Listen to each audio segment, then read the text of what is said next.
Hello, good morning guys. Medyo natagalan yung ating part 6 dahil mahina yung internet sa amin. So medyo uh, nag nag-adjust pa ako ng uh, internet connectivity. Sa ating trading journey na nagsimula sa $1, meron tayong 113.72 ngayon. So try natin yung umaga na i-trade ito, at since medyo mahina yung internet natin, hindi natin ubusin yung 113.72 dahil may mga entry na hindi nagti-trigger, kaya nangyayari natatalo. So possible matalo. So ngayon itaya lang natin ang $10. $10 lang muna tayo. $10. Magtaya na tayo ng $10. Nasa 1 minute time frame tayo, then 1 minute expiry. So tingnan natin kung may makita tayong opportunity. Okay.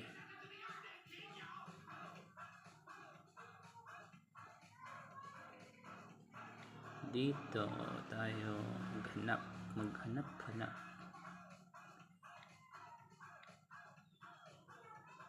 Mahina talaga ang internet sa amin, 2 weeks na. Hindi masyadong stable yung connection. Kaya nahirapan ako mag-trade. Ngayon ko lang na-open yung packet option ko. Hindi siya ma-open ng almost 2 weeks. Kaya hindi natin ipagpatuloy yung trading journey natin sa $1 to 113.72 na ngayon. So ito, pag nag-close ito, titrade tayo ng sell. Okay, 5, 4, 3, 2, 1. Okay, sell tayo guys. Sa $10, sell tayo. Dahil i-break niya, or possible i-break niya yung ito, support level. I-break niya, then magko-close siya red. Since downtrend yung movement, kaya may confluence tayo. Then possible gumawa siya ng QM level. So kaya nag-sell tayo sa bandang dito. Yan yung natin timing. So running ang ating trade for $10. Last 8 seconds. 3, 2, 1. Okay, panalo tayo sa first trade guys. Mayroon na tayong 122.92. So hanap ulit tayo tulad ng sinabi ko, break niya din bago siya nag-up. Break niya yung resistance, support.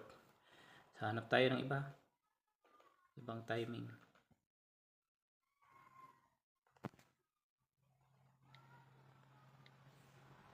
First trade wins, then try natin yung second trade natin.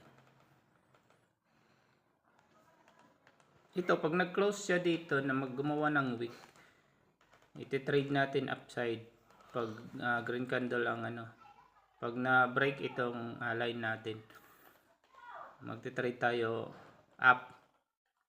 Pero pag hindi siya ma-break, hindi tayo magti-trade ng up dahil magda-down yan. Tingnan niya, hindi nag-down.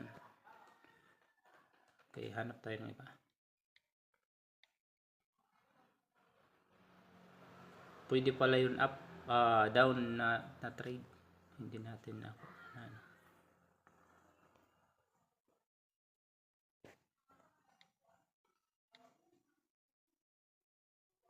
naghahang na naman yung natin, internet.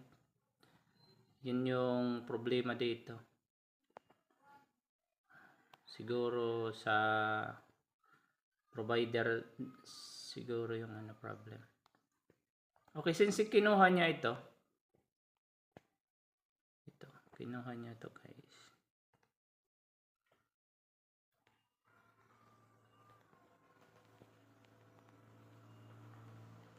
Kinuha na yan. So, possible may trade yan or up. Ayun, mayroon na pala. Ayun na. Nahuli tayo. Meron na. So, isang candlestick pa. Pag gumawa siya ng wick, titrade natin for buy.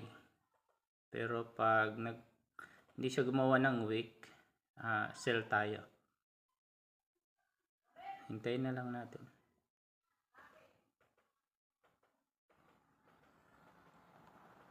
Possible kasi niyang kunin ito. Then, dito. Itong level na ito. Oh, nag-close siya for nag-close siya green. Ano? Hindi pala nag-close. Okay.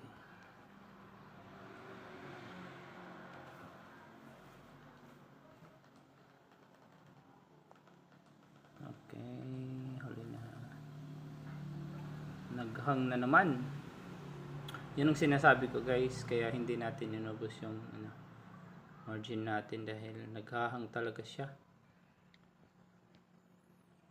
Pag nag-entry tayo, kung minsan nag-entry tayo, nahuhuli yung trigger niya.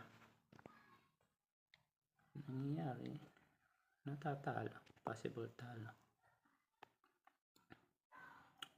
Ito, resistance level. Pag nag-close above, titira tayo ng sell. Pag nag-close below, titira tayo ng buy. Okay, buy tayo. Ayun, hindi nag-trigger. Bakit? Hindi agad nag-trigger. Buy tayo sana sa baba. Buy tayo sa baba. But hindi siya nag-trigger. I don't know. Pero talagang kung sa baba pa tayo nakabay, hairline ang possible na panalo dito pag respect niya ang level na to.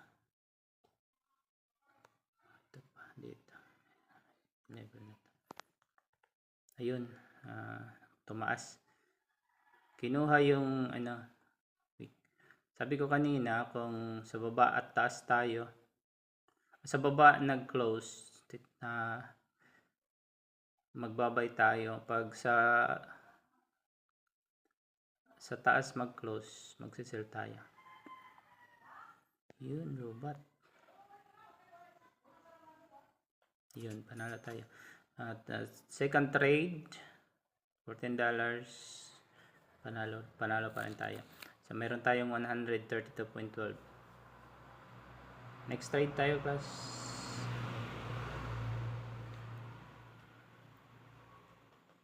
Naghahang siya talaga.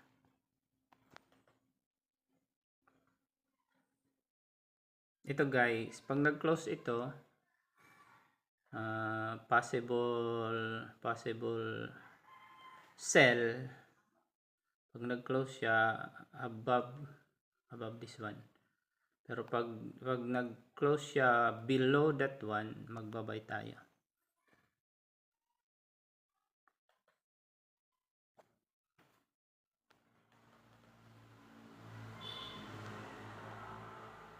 Okay. Sell tayo guys. Dahil nag-close siya above this level.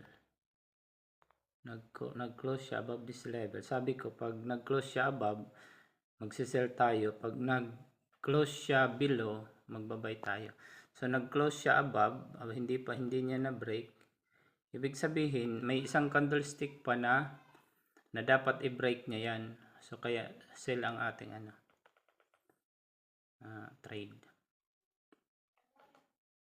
So nasa part 6 na pala tayo guys sa ating trading journey from $1 to $100 22.12 na ngayon, then may $10 natin nataya.